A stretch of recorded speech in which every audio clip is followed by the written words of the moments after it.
Hello, welcome to Afternoon Adventures with the Chesapeake Public Library. My name is Miss Hannah, and today we're going to be talking about fractured fairy tales. What is a fractured fairy tale? Well, we're all familiar with fairy tales from when we were little, right? So we've got, for example, the Three Little Pigs, Little Red Riding Hood, the Princess fairy tales. All of those are stories you've heard before, or you've watched movies about, read books about.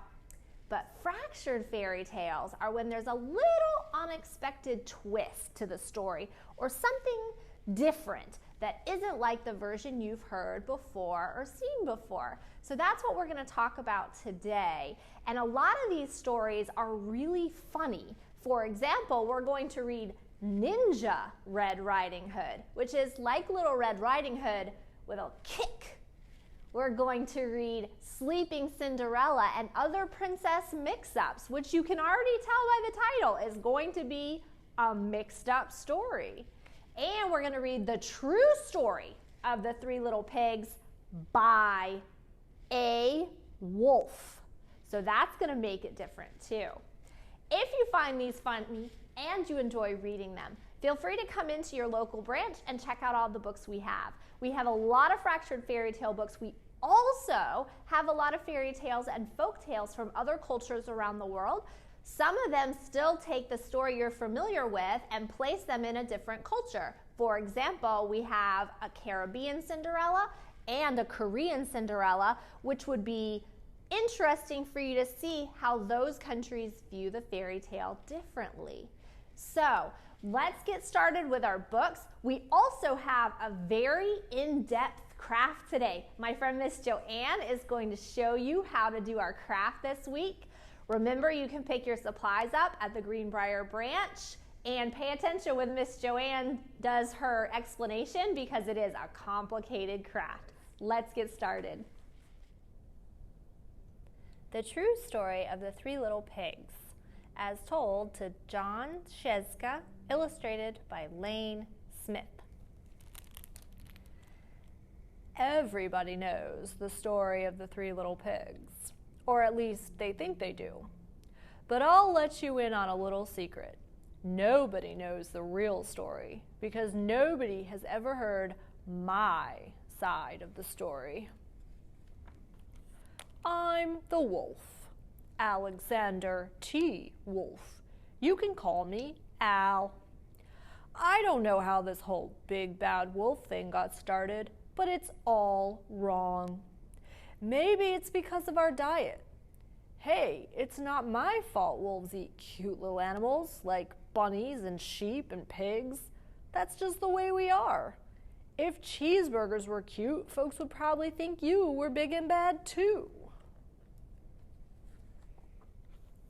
But like I was saying, the whole big bad wolf thing is all wrong. The real story is about a sneeze and a cup of sugar. This is the real story. Way back in Once Upon a Time, I was making a birthday cake for my dear old granny. I had a terrible sneezing cold. I ran out of sugar. So I walked down the street to ask my neighbor for a cup of sugar. Now, this neighbor was a pig, and he wasn't too bright either. He had built his whole house out of straw.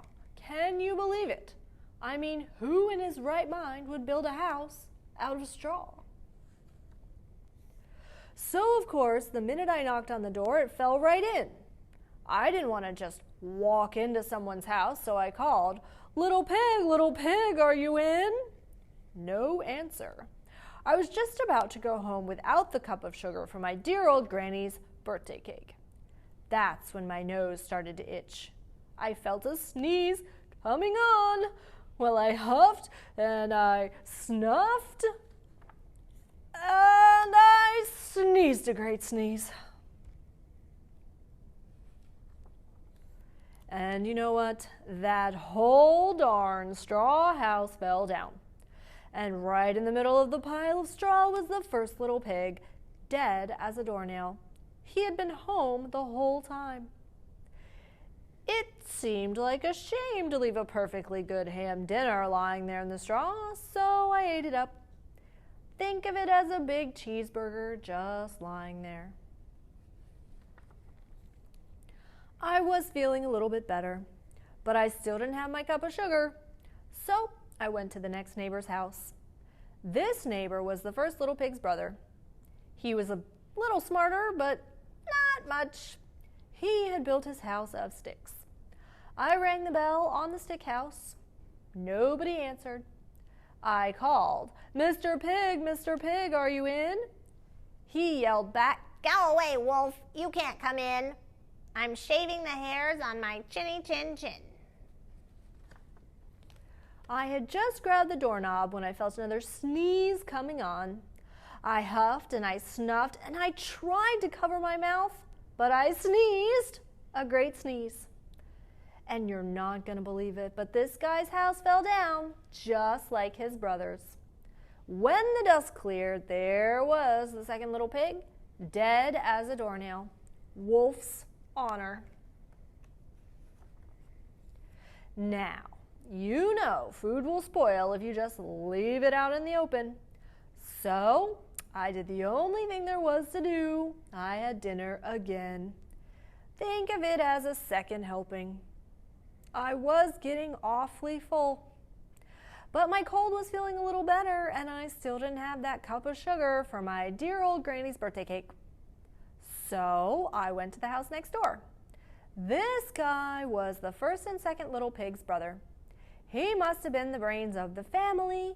He had built his house of bricks. I knocked on the brick house.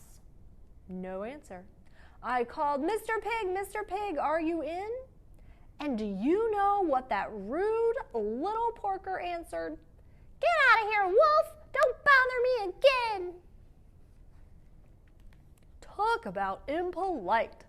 He probably had a whole sack full of sugar, and he wouldn't give me even one little cup for my dear sweet old granny's birthday cake. What a pig! I was just about to go home and maybe make a nice birthday card instead of a cake when I felt my cold coming on. I huffed, and I snuffed, and I sneezed once again. Then the third little pig yelled, And your old granny can sit on a pin.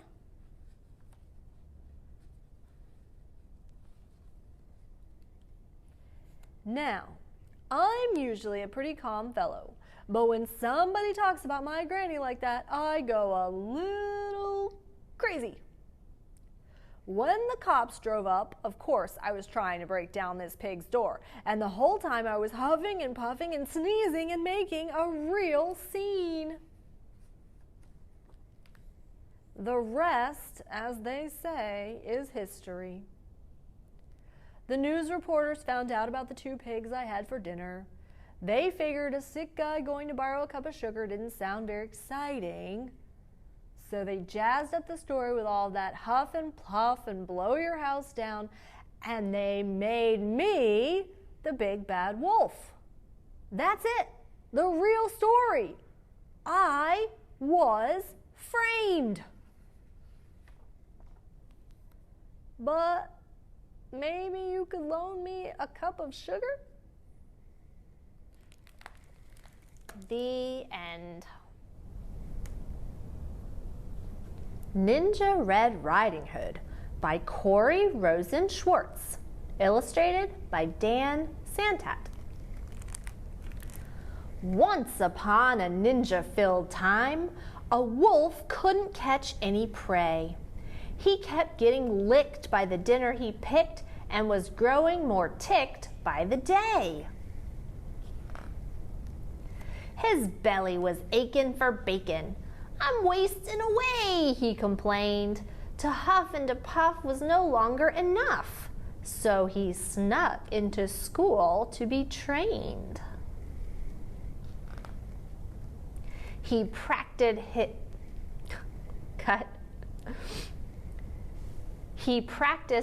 his katas for hours. He mastered the whirlwind and wheel. He jackknifed and flipped, and at last felt equipped to once again catch a good meal.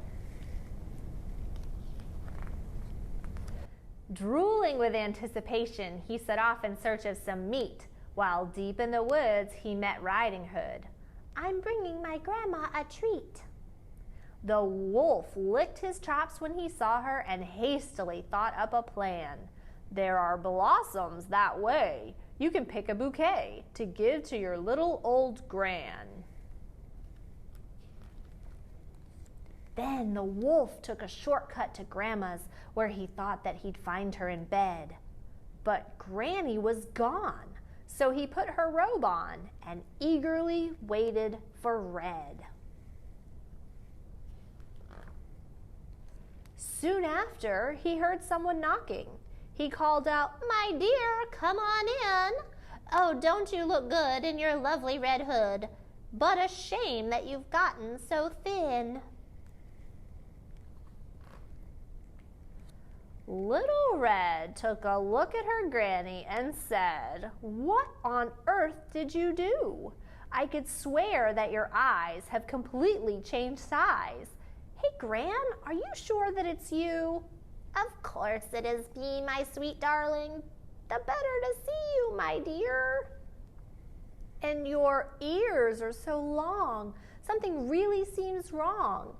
"Oh, my girl, all the better to hear." "And those biceps, my gosh, they look massive.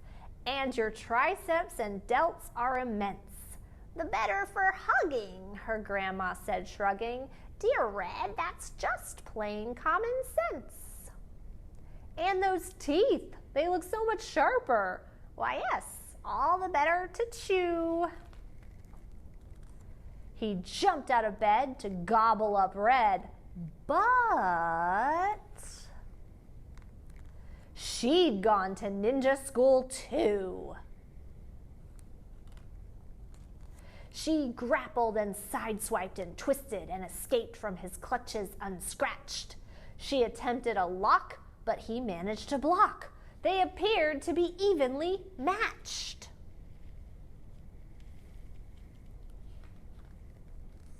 Just then, they both heard someone chopping. A woodsman, thought Red, but instead, it was Gran in her gi. She'd just come from Tai Chi. "Don't you dare harm a hair on her head." The wolf took a swing at that instant, but Red deftly dodged the attack. She got a good grip, threw him over her hip, and the wolf wound up flat on his back. "I'll skedaddle," the wolf said in anguish as he struggled back up on his feet. "Just a second, you beast. You will not be released till you promise to give up red meat." Though his tummy still rumbled with hunger, the wolf faced his rival and vowed, "Ninja Red, you have won. My meat days are done." "Oh, Red Chan," said Gran, "I'm so proud." Then Red and the wolf bowed politely, and Gran gave him half her peach pie. The wolf was a mess. He'd had way too much stress. "I guess I'll give yoga a try." He enrolled at the Downward Dog Center, where his tension began to decrease. He studied with yogis, said no to meat hoagies, and felt at last truly at peace. The end. Hi everybody, this is Miss Joanne and I work at Greenbrier Library. And so today I want to show you how to make some Three Little Pigs and the Big Bad Wolf for your fairy tale craft today. So this craft, you can end up, you're going to make 3 pigs and you're going to make a wolf. And if you would like, you can use a shoebox and decorate that at home too if you want to make houses for your pigs. Or if you want to make paper houses, let your imagination go wild. Think about what else you want to do for them, but today I'm going to give you the parts that you can do 3 pigs and a wolf. Okay? Now this craft is going to be much more difficult for you. There's a lot of parts. So it's going to be step-by-step gluing. You're just going to take your time, and then you'll end up making these really, really cute little pigs and a wolf. All right, so let me move this one over for you, and I'm going to show you. So here's our third little wolf, our third little pig. And so I have the body part that I colored already with yellow. And okay, so we're going to take his overalls and we're going to glue it onto the part that I just colored. All right, so here is his body now. So there's our third pig. Now we're going to have our head. So on that head, we need to put a cute little nose. So I'm going to put our nose on our face. So there's our nose. And we have ears to glue on. So we have 2 little ears. So I'm going to glue 1 ear. And then let's glue our other ear. All right, so there's our ears at the top of our head. Okay, so we got our ears, we got our nose. And now we are going to just put a little bit of glue right on the edge of our little face here, and we're going to glue him onto the rest of our body. So there's our head. Okay, now we have to do some legs. And we have to do those feet on there. So we're going to glue 2 little feet on our legs. So here is 1. All right. And there's 2. I told you there's a lot of parts on here. All right. And then we have 2 more. We're going to do them on little hands to make the little hands. So we have 1, and here is the second one, and he's almost done. All right, so now that we have his hands on, we're going to put, so we'll put this, let me show you again. All right, so here he is. Now we're going to put a little bit of glue on the top of the leg, and we're going to glue this underneath. Here's 1 leg. And then we're going to take our other leg, if I can get him off the table, put a little more glue, all right, and we're going to glue his other leg. All right, so there is our third little pig. Okay, so once you get him all glued together, we're going to put little marks for his snout. All right, and little eyes. So he's got a cute little face. All right, and then the last thing that you're going to do is you're going to glue your popsicle stick onto the back so that you can hold them up when you are performing your, whoops, there he goes.